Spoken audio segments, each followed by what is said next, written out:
Telling you right now, Ellie was applying major pressure to get Caitlin Clark to come on to New York, and I think that'd be a great destination for y'all. I've been saying it, bro. Caitlin Clark need to get the hell out of Indy, bro. It ain't working. It ain't working. A secret plot to steal Caitlin Clark from the Indiana Fever is already in motion, and the proof isn't some vague rumor. It's a single photograph that has sent shockwaves through the league. Taken in the quiet tunnels of the Barclays Center, the image shows Clark looking relaxed and at home with Liberty stars Breanna Stewart and Sabrina Ionescu and their coach Sandy Brondello. But the detail that exposes the entire operation is the presence of one man, her agent Aaron Caney. Let's be clear, agents don't show up to friendly chats. Their presence means business is being discussed. This wasn't an accident. It was the first shot fired in a war to get Caitlin Clark out of Indiana. And it's a war the Fever are already losing. I think it's safe to say that the Liberty are currently running the full court press to try to get Caitlin Clark at some stage in her career. Do I think they'll get Caitlin Clark next year? No. Do I think it'll be the year after? No. Do I think at some stage they'll get Caitlin? But this backroom meeting was only one half of a masterfully executed plan. The other half was happening in plain sight for thousands to witness. During the All-Star Weekend festivities, the New York Liberty's mascot Ellie was strategically seated right next to Caitlin Clark. This wasn't a random playful gimmick. For nearly the entire event, the mascot was a constant, friendly, and very public presence. A walking, furry recruitment billboard, making it impossible for anyone to miss the message. Whoa, league of my own, it don't get better. No. Poorly mascots. Yes, the New York Liberty mascot Ellie was applying major pressure to Caitlin yesterday. I mean, she just could not stop messing with Caitlin. And I mean, it got so bad, Aaliyah Boston sitting next to Caitlin like this. Like all the people ain't just watching you just sit here and be all up in Ellie's face. I love this. I think Caitlin Clark was just showing love. But I'm telling you right now, Ellie was applying major pressure to get Caitlin Clark to come on to New York, and I think that'd be a great destination. It was a public declaration of intent. A bold and theatrical move designed to show Clark exactly how much she was wanted in the Big Apple. The Liberty strategy was clear and devastatingly effective. Behind closed doors, the franchise's leaders were laying the groundwork for a potential deal. And out in the open, they were creating a spectacle of admiration for these seeds of recruitment to take root. The soil in Indiana had to be infertile. As it turns out, it's a barren wasteland of confusion and mismanagement. Gotta tell you, imagine getting on national TV, being paid by ESPN, paid by CBS, and have the nerve to look at the viewing public, lie to them, and say the Indiana Fever are more dangerous without Caitlin Clark. I'm curious, are those same people going to be on TV this evening, tomorrow morning? Are they going to look in the camera and double down on the Indiana Fever are more dangerous without Caitlin? The real reason Clark looks so at home, surrounded by the Liberty's top brass, is because of the professional chaos she is being forced to endure in Indiana. This isn't just about a losing record. It's about a fundamental breakdown in coaching philosophy that borders on outright sabotage. After returning from her third injury of the season, Clark, the most electric playmaker and basketball mind in the league, was inexplicably moved off the point guard position. And yeah, by the way, Caitlin Clark looks unbelievably happy talking to these folks. But this is how it starts in sports. This is how it starts in the NFL. This is how it starts in the NBA. When you start seeing the wheels in motion, there's signs. There's signs before eventually a player gets traded. A player eventually marks their next destination. The Indiana Fever, you're on notice. You're on notice. You better recognize what you've got going on, the asset in front of you, and you do whatever you have to do to correct what is. In a move that stunned analysts and fans alike, Coach Stephanie White handed the keys to the offense to a role player, effectively taking the ball out of the hands of her generational talent. This isn't a nuanced tactical adjustment. It's coaching malpractice. You don't draft a quarterback with a cannon for an arm and then ask them to only hand the ball off. The Fever had the easiest job in sports. Build the entire universe around Caitlin Clark. Instead, they've bafflingly chosen to dismantle her greatest strengths and force her into a system that suffocates her talent. Y'all, this thing was supposed to be built upon Caitlin Clark's strengths. It's that simple. It's that simple. What's wild is you had the easiest gig in the business. This was the easiest gig in the business. All you had to do was show up, yo. What offense was y'all running last year? Y'all was scoring like 104, 108, sometimes in the 90s. Whoa. Okay, run your offense, but y'all listen to me on this defensive end. I'll let y'all do what y'all want on Caitlin. The offense is yours.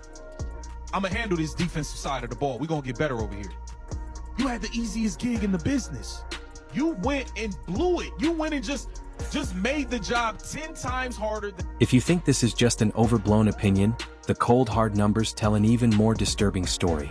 During her phenomenal rookie season, Clark was a statistical marvel, averaging over 19 points and 8.4 assists per game. This year, under Coach White's rigid and confusing system, her production has cratered. Her field goal percentage has sunk to a dismal 36.7%. And her three-point shooting, her signature league-altering weapon, has fallen to an unacceptable 27.9%. I thought we started really well. I thought we were competitive. I thought we played with energy in the first 5 minutes. And then, when they kind of went on their first run, it kind of deflated us a little bit, which I'm not really sure why. But the offense, I think, for us, it starts on defense. And we, struggled, scouting report wise, we struggled personnel, we struggled to do what the coaches asked of us. And then, overall, we just played with more energy and effort. And, These are not the signs of a simple sophomore slump. They are the statistical receipts of a player being systematically hamstrung by her own team. Even more concerning are the injuries. After famously never missing a single game throughout her college career, Clark has already been sidelined for 10 games this season with 3 different soft tissue injuries. It forces you to ask the terrifying question, is this system not only hurting her game, but is it physically breaking her down? One thing I like about the New York Liberty, they got a little run and gun in their offense. When I watched them the other day against the Aces, and Sandy does a wonderful job making that ball go. And it's fast-paced. They shoot threes. They allow Sabrina be Sabrina. She can shoot her threes. They're a very well-balanced team. They got a little inside, but they also got some outside too. And I can see why they won the championship. And I just hope that when Caitlin Clark feels and sees that, she goes, that's a good idea. While Clark was being physically and statistically diminished, that meeting in the tunnel gave her a front row seat to how a true championship organization operates. The New York Liberty don't try to force their stars into a restrictive box. They build the entire arena around them. When Sabrina struggled early in her career, they didn't sideline her or move her off the ball. They invested in her, building their offense around her unique skills until she blossomed into the superstar she is today. WNBA last year was the first year in its 25-30 year existence that it was profitable. Made $1 million. But it was the first time that it didn't lose money because the NBA supplements. When Caitlin Clark comes to town, you have to go from the 8,000 seat WNBA arena to the 30,000 seat whatever arena across town because of ticket sales and all of the apparel and all of this stuff that's coming from Caitlin Clark, and you're just like, okay, but the league is totally destroying her. They're trying to destroy her. They don't ask Breanna Stewart, one of the greatest players of all time, to change her game to accommodate lesser talent. Coach Sandy Brondello's philosophy is simple yet powerful. Maximize your stars' incredible strengths and build a system that conceals their weaknesses. It's a culture of empowerment, strategy, and respect. A stark contrast to the dysfunction Clark is facing in Indiana, where the franchise seems to expect its most valuable asset to just be grateful for the opportunity to play in their broken system. But the Liberty have shown her love. We've seen that as a bit of a theme. There was the moment between Stewie and Clark when Clark came back from injury the first time. And then there was some nice words. I missed the moment myself of them posted up there. for a second. But there were some nice words from Liberty coach Sandy Brondello that I did capture. And I thought they were... This fundamental difference in philosophy isn't just about winning games. It's about recognizing the monumental financial force that Caitlin Clark truly is. They call it the Caitlin Clark effect, and it's a tidal wave of revenue that is reshaping the league's entire economy. When she plays, viewership on major networks like ESPN skyrockets, peaking at nearly 3 million viewers. When she's out with an injury caused by her team's questionable management, the Fever's viewership plummets by a staggering 40%. I've never seen somebody fumble a incredible talent like this. Generational, once in a lifetime player like this. I've never seen somebody fumble the bag this easy. This was an easy bag. Stephanie White, this was an easy bag, bro. All you had to do was focus on the defense and let Kayla handle the offense. But you're fixated on this trash offense you brought from Connecticut that nobody... Arenas across the country sell out, going from half-empty venues to packed houses of 15,000 fans all chanting her name. Her economic impact on the city of Indianapolis alone is estimated to be over $36 million. A figure that accounts for nearly 27% of the entire league's economic activity. The Liberty don't just see a great player, they see a franchise-altering force, an asset capable of making them the most valuable and visible team in the history of the WNBA. Indiana is fumbling $1 billion bag and New York is waiting to pick it up. For the people who don't believe in the CC effect, my precious CC, y'all ticket sales went from $262 to $121 to $64 to get in at the door. That is horrible. It decreased by 48%. You hear me? That is wild. So for all the ones who be hating on my precious CC, understand the Caitlin Clark effect is real. The CC effect is real. My precious CC is... With so much at stake, the timeline for her departure is no longer a distant fantasy, but a rapidly approaching reality. Clark's rookie contract runs through the 2027 season. In 2028, she will officially become a free agent, completely free to choose her own destiny. That date should be circled in bright red in the Indiana Fever's front office. A ticking time bomb counting down to their biggest nightmare. The Liberty are already preparing. And it's the players, they can't handle it, can't hold the jealousy. Well, like, well, nobody knows the hell you are. Nobody knows you. They know Caitlin Clark. Like, you looking a gift horse in the mouth. And the WNBA, when they go for salary renegotiations and they get more money because of the viewers that Caitlin Clark brings in, they need to call Caitlin and say thank you for money, because they have more available cap space than Indiana and a roster that seems scientifically engineered to amplify her skills. Imagine the sheer chaos for opposing defenses. Clark running a high pick and roll with Brianna Stewart with the option to find a wide-open Sabrina Ionescu on the wing after drawing a triple team. It's not just a better team.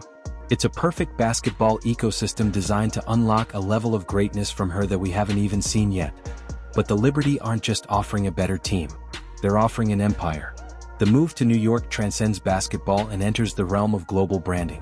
Clark already has massive deals with Nike, Gatorade, and State Farm. But in Indianapolis, her reach has a ceiling. New York City is the media and marketing capital of the world. Playing for the Liberty would elevate her from a national superstar into a global icon, unlocking a level of endorsement power and influence that is simply impossible in a smaller market. It's the difference between being famous and being a household name in every corner of the planet. While Indiana offers a paycheck, New York offers a dynasty, both on the court and on her balance sheet. This isn't just about winning games. It's about building a financial legacy that will last for generations. While New York plans to build an empire around her, Indiana is failing to even protect her on the court. The story of her rookie season has been marred by a pattern of excessively hard fouls and cheap shots from opponents, fueled by a narrative of jealousy that has spread throughout the league.